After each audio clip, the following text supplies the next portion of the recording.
നമസ്കാരം സാർ. നമസ്കാരം. നല്ല കമ്മ്യൂണിക്കേഷൻ സ്കില്ല്, അതേപോലെ പബ്ലിക് സ്പീക്കിംഗ് സ്കില്ല്, ഈ സ്കില്ലുള്ളവർ കോർപ്പറേറ്റ് വേൾഡിൽ സ്റ്റാൻഡ് ഔട്ട് ചെയ്യുന്ന കാണാറുണ്ട്.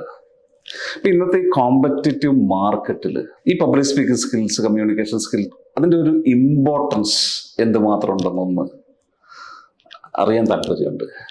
ശരിക്കും one of the most neglected area, അല്ലെങ്കിൽ നമ്മൾ കാണാൻ അധികം താല്പര്യമില്ലാത്തൊരു ഏരിയയായി മാറിയിട്ടുണ്ട് public speaking and confidence building skills. ഇതിൻ്റെ ഒരു ഏറ്റവും രസകരമായ അവസ്ഥ, റിസർച്ച് പറയുന്നത് വേൾഡിലെ ടഫസ്റ്റ് സ്കില്ലാണ് അത്ര പബ്ലിക് സ്പീക്കിംഗ്. അപ്പോൾ കോർപ്പറേറ്റ്സ് ആണെങ്കിലും ഓൺട്രപ്രണേഴ്സ് ആണെങ്കിലും നമ്മളെല്ലാവരും ഫസ്റ്റ് ഒരു ജോലി കിട്ടുന്നുണ്ട്. പക്ഷെ ആ ജോലിയുടെ മുകളിൽ കയറാൻ we should be extremely confident in what we deliver. അതും ഇപ്പോഴത്തെ കാലഘട്ടം എല്ലാവർക്കും ഇൻസ്റ്റൻ്റ് ആണ്. ഇപ്പം നമ്മൾ സംസാരിക്കുന്ന പോലും പെട്ടെന്ന് കറക്റ്റ് ആയിരിക്കണം എന്നുള്ളതാണ് ലോകം. അപ്പോൾ ഈവൻ ഇപ്പോൾ ഏഞ്ചൽ ഇൻവെസ്റ്റേഴ്സിനോട് സംസാരിക്കുന്ന പോലും ഇവർ പിച്ച് ഡെസ്ക് എന്നൊക്കെ പറയുന്ന കാര്യങ്ങൾ 3 മിനിറ്റിൽ എൻ്റെ ഐഡിയ പിച്ച് ചെയ്യൂ, ഇഷ്ടപ്പെട്ടാൽ ഫണ്ട് തരാം. സോ ലോകം is fully moving on communication. അപ്പം ആ ലെവലിലേക്ക് പോകുമ്പോൾ ഐ തിങ്ക് നമ്പർ 1 സ്കില്ലാണ് നമ്മളെ ഫ്യൂച്ചർ ജനറേഷൻ ഇൻവെസ്റ്റ് ചെയ്യേണ്ടത് in confidence building and communication skills. ഈ ഒരു എൻട്രി ലെവലിൽ നിന്ന് കയറുന്നവർ ആ മിഡിൽ ലെവലിലേക്കും ടോപ്പ് ലെവലിലേക്ക് എത്താനും തീർച്ചയായിട്ടും ഈ സ്കിൽ ഒരു മസ്റ്റ് ആണല്ലേ? മസ്റ്റ് ആണ് സാർ.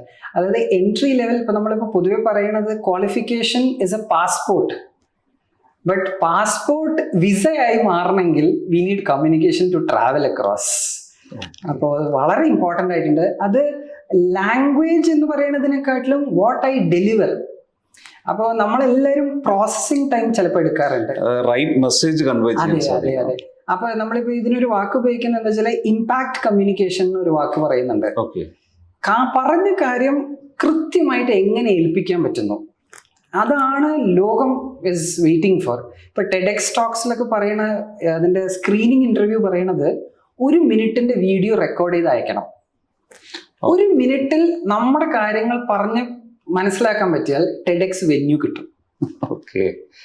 ഇനി എനിക്ക് സാറിനോട് ചോദിക്കാനുള്ളത്, ഈ സ്കില്ലൊന്നും, പ്രത്യേകിച്ച് കമ്മ്യൂണിക്കേഷൻ സ്കില്ലൊക്കെ സാറ് പറഞ്ഞതനുസരിച്ച് ഇത് വളരെ ഇമ്പോർട്ടൻ്റ് ആണെന്ന് മനസ്സിലായി. പക്ഷെ ഇതൊന്നും നമുക്ക് 1 ദിവസമോ 2 ദിവസം കൊണ്ട് നേടിയെടുക്കാൻ സാധിക്കുന്നതല്ലല്ലോ.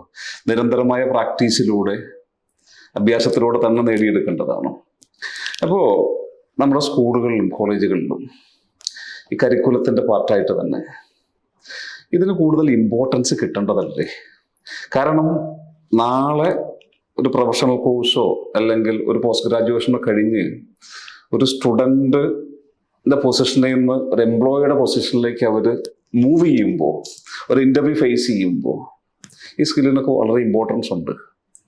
പക്ഷെ ഇപ്പോഴത്തെ സിസ്റ്റത്തിൽ അത്രയധികം ഇമ്പോർട്ടൻസ് കാണുന്നില്ല, എസ്പെഷ്യലി കമ്മ്യൂണിക്കേഷൻ, പബ്ലിക് സ്പീക്കിംഗ് സ്കില്ലുകൾക്ക്. ഇപ്പം കരിക്കുലത്തിൻ്റെ പാർട്ടായി മാറേണ്ടതല്ലേ? എന്താ സാറിൻ്റെ അതിനെ പറ്റിയുള്ള 100%? നമ്മളിപ്പോ വളരെ ഒരു ഫേമസ് സ്റ്റേറ്റ്മെന്റ് ഉണ്ട്, till yesterday I was wise, today I am clever എന്ന് പറയുന്ന മാതിരി നമ്മൾ സിസ്റ്റം എന്ന് പറയുന്നത് ശരിയാണ്, പക്ഷെ സിസ്റ്റത്തിന് ഒരു ദിവസത്തിൽ മാറ്റാനും പറ്റില്ല. പക്ഷെ എനിക്ക് ബഹുമാനമുള്ളത് ലോജിക് മാതിരിയുള്ള സ്ഥാപനങ്ങൾ ഒരുപാട് നല്ല കാര്യങ്ങൾ ചെയ്യുന്നുണ്ട്. സ്റ്റാർട്ടിങ് ഫ്രം ദ ഡേ 1 കുട്ടികൾ പഠിക്കാൻ വരുമ്പോൾ തന്നെ പഠിപ്പ് എത്രയാണോ അത്ര തന്നെ ശതമാനം you are giving weightage for confidence building and communication skills. ഇതാണ് ലോകത്തിന് ആവശ്യം. ഇനി രണ്ടാമത്തത് സാർ ചോദിച്ചത്, ഇത് പെട്ടെന്ന് ഡെവലപ്പ് ചെയ്യാൻ പറ്റില്ലല്ലോ. സത്യം, ഇതിനും റിസർച്ച് ഫൈൻഡിങ്സ് പറയുന്നുണ്ട്. ടെഡെക്സ് ടോക്കിൽ വളരെ ഫേമസ് ആയിട്ടൊരു ടോക്ക് അവൈലബിൾ ആണ്, നമുക്ക് കിട്ടും, ഓൺലൈനിലൊക്കെ കിട്ടും. പക്ഷെ അതിൻ്റെ സാരാംശം പറയാം. അദ്ദേഹം പറയണത് ശരിക്കും ഒരു സ്കില്ല് മനസ്സിലാക്കിയെടുക്കാൻ 20 മണിക്കൂറാണ് അദ്ദേഹം പറയണത്. പക്ഷെ 20 മണിക്കൂർ ഓഫ് കൺസിസ്റ്റന്റ് എഫേർട്ട്. വേറൊരു ഹാബിറ്റ് നമ്മൾ ഡെവലപ്പ് ചെയ്തെടുക്കാൻ 30 മണിക്കൂർ എന്നാണ് റിസർച്ച് പറയണത്. പക്ഷേ ഞാനും കൂടെ വിചാരിക്കണം.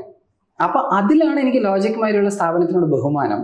അതായത് ഇപ്പോൾ ഒരു യൂത്ത് എന്ന നിലയ്ക്ക് ഞാൻ നോക്കിക്കഴിഞ്ഞാൽ ചിലപ്പോൾ എനിക്കിതിനൊരു ഇമ്പോർട്ടൻസ് വരില്ല. കാരണം ഞാനിപ്പോൾ പഠിക്കാൻ വന്നത് ICWO അല്ലെങ്കിൽ CMA കോഴ്സോ ആയിരിക്കും. അപ്പൊ എൻ്റെ മനസ്സിൽ ഇത് പാസ്സാവുക എന്നുള്ള ലക്ഷ്യം മാത്രമേ ഇപ്പോൾ ഉള്ളൂ. പക്ഷെ നിങ്ങളുടെ സ്ഥാപനങ്ങൾ മാതിരിയുള്ള ദീർഘവീക്ഷണമുള്ള ആൾക്കാർ, they are telling them, see, definitely professional certification is important, but that will only augment when you are able to deliver what you want to say. അപ്പോൾ ഒരു കാലഘട്ടം വരാൻ ചാൻസ് ഉണ്ട് that lot of certificates will be available. പക്ഷെ അത് വെച്ചിട്ട് എനിക്ക് എങ്ങനെ I want to pitch myself at the end of the day it is personal selling. Okay. അപ്പോൾ അത് ചെയ്യാൻ പറ്റണമേ എന്നുള്ളതിന് നമുക്കും പ്രാർത്ഥിക്കുന്നുണ്ട്. ലോജിക് മാതിരിയുള്ള എല്ലാ സ്ഥാപനങ്ങളും ചെയ്യട്ടെ എന്നുള്ളതാണ് നമ്മുടെ ആഗ്രഹവും.